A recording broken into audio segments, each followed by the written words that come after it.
Áno, 27. februára 1995. Jej hudba bola všade a ona bola milovaná.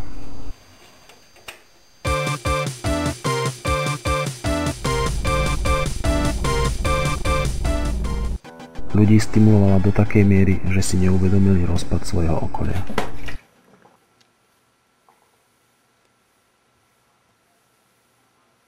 Svojho života.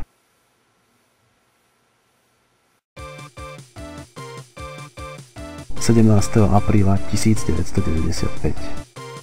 Neznesiteľná apatia sa skončila, keď jeden z fanúšikov nezniesol svoju fixáciu na Emily.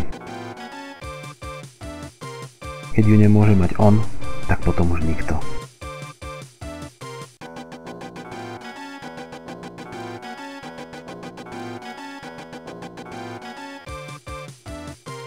Emily 2 dní na to zabil nájomný vrah známy pod prezývkou Koror Moror.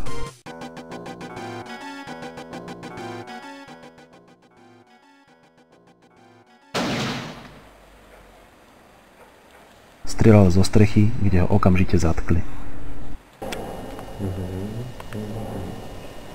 Koror Mororom som sa stretol až v ústave pre duševne chorých, kde pôsobil už iba ako nepoužiteľná rekvizita.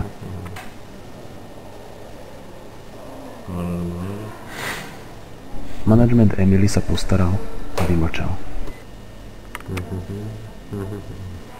Časom začali z neho vychádzať číselné kombinácie.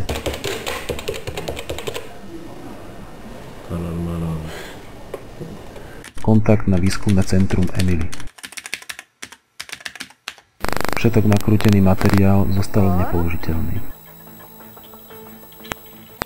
Všade boli rušičky dotiahnuté z dôb studenej vojny do dokonalosti.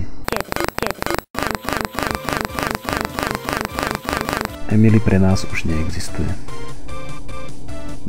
Na opačnom konci Európy chystajú pokusne vypustiť jej klon.